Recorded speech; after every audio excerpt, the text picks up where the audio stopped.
देखिए बाबू, जिसको बेसिक थोड़ा बहुत आता है और आपको इंग्लिश लैंग्वेज सीखना है, तो बेसिक आइडिया के बाद में कुछ एथिकल प्रोसेस है जिसको यदि आप फॉलो कर लेंगे तो आप एक एलिट क्लास लेवल का इंग्लिश लैंग्वेज बोल सकते हैं।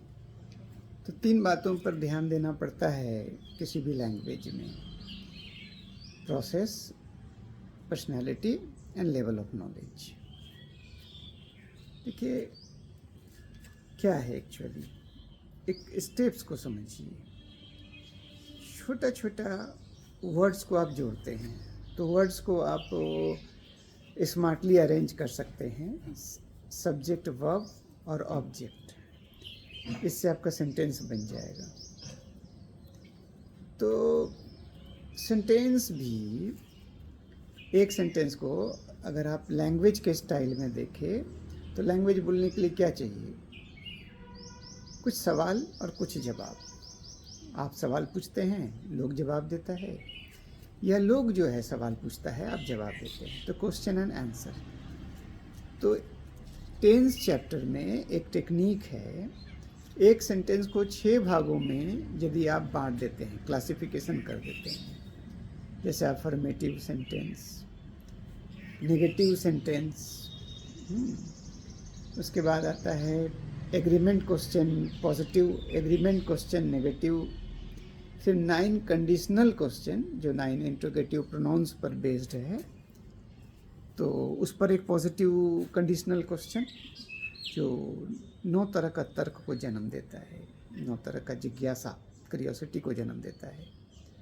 और उसी का फिर नेगेटिव क्वेश्चन भी है, कंडीशनल क्वेश्चन नेगेटिव, वो भी 9 प्रकार का, 9 इंट्रोगेटिव प्रोनाउंस में आप सेंटेंस को जब नेगेटिव बना देते हैं तो वो नेगेटिव हो जाएगा।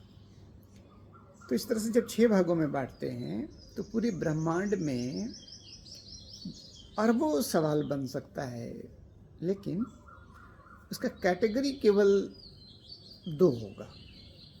उसका जो ब्रांच है 2 होगा, उसकी जो शाखाएं हैं क्वेश्चन का वो 2 होगा। एक होगा एग्रीमेंट और दूसरा होगा कंडीशनल। तो एग्रीमेंट भी पॉजिटिव नेगेटिव होगा और कंडीशन भी जो है पॉजिटिव नेगेटिव होगा। तो 9 तरह का कंडीशनल पॉजिटिव नेगेटिव और 9 तरह का एग्रीमेंट पॉजिटिव नेगेटिव। तो एग्रीमेंट मतलब कि आपसे यदि कोई पूछेगा कि आर यू अ बॉय, तो अगर आप लड़का हैं तो आप कहते हैं yes I am a boy. अगर आप लड़की के हैं तो आप क्या कहेंगे? No I am not a boy, I am a girl. तो इस तरह से जो है एग्रीमेंट का है, यस नो बेस्ड आंसर होता है उसका। आप चाहें तो एक्स्ट्रा बोल सकते हैं। लेकिन अगर पूछा जाए कि वेयर आर यू गोइंग, तो आपको कोई स्थान ही बताना पड़ेगा। वेयर स्थान पूछता है, प्लेस पूछता है, तो आपको प्लेस का जवाब देना है। उसी प्रकार से वेयर को हटा के यदि आप वाई कर देते हैं, वाई आर यू गोइंग, तो वाई जो है कारण पूछता है, तो आपको कारण ही बताना पड़ेगा। Why are you going? I am going there because I have to buy some domestic articles. तो एनीवे, इस तरह से आपका जो 9 क्यूरियोसिटी है, 9 लॉजिक है, इस पर क्वेश्चन हो सकता है। तो 10 तरह का पूरे ब्रह्मांड का सवाल बट जाएगा। तो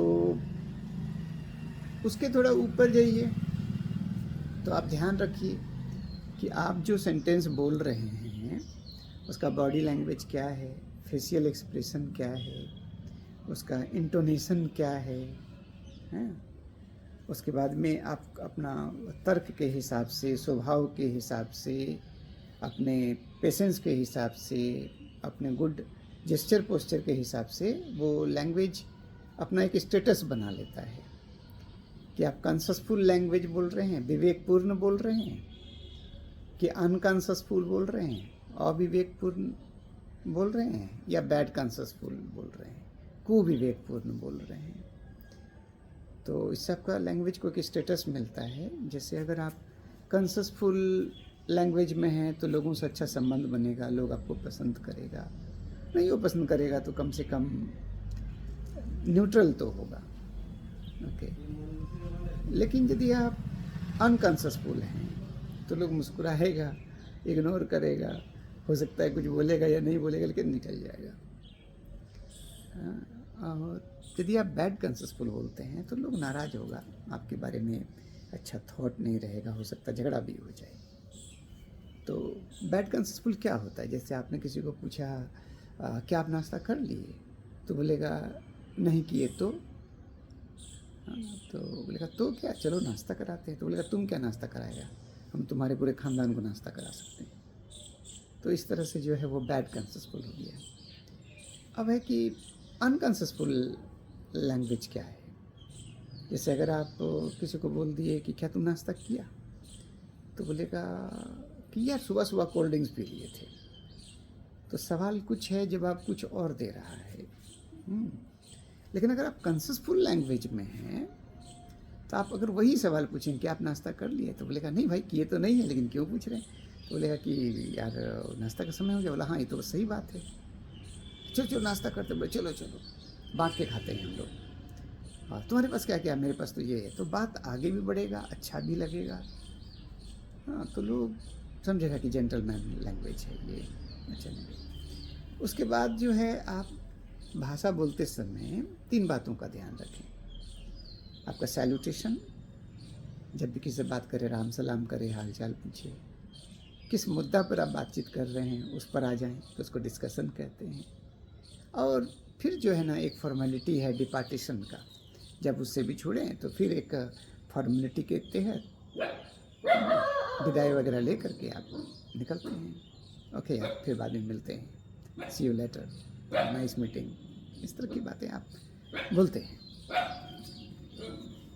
तो अब है कि भाषाओं को कैसे लिया जाता है समाज में। एक लिया जाता है ऑफिशियल लैंग्वेज, एक लिया जाता है डोमेस्टिक लैंग्वेज के ख्याल से। तो जब आप लैंग्वेज को ऑफिशियली लेते हैं और लैंग्वेज को आप जो है डोमेस्टिक लेते हैं, तो ऑफिशियली वो लैंग्वेज है, और अनऑफिशियली यदि उसमें से कुछ त्रुटि रह जाता है तो उस लैंग्वेज में आ जाता है। फिर भी डोमेस्टिक रेंज में वो एक्सेप्ट होता है। बहुत अच्छे दोस्तों में आप अगर फॉर्मेलिटी से बात करेंगे तो उसको अच्छा नहीं लगेगा, और ऑफिशियल एरिया में यदि आप उसका घरेलू बन के बात करेंगे तो उसको अच्छा नहीं लगेगा। इसलिए कुछ कमियां रहेगी भाषा में डोमेस्टिक में, लेकिन वो एक्सेप्टेबल है। कुछ खूबियां रहेगी ऑफिशियल में तो भी वो अनएक्सेप्टेबल है। देखो, तो जब आप लैंग्वेज के कैटेगरी में आते हैं तो उसका ग्रामर सही हो।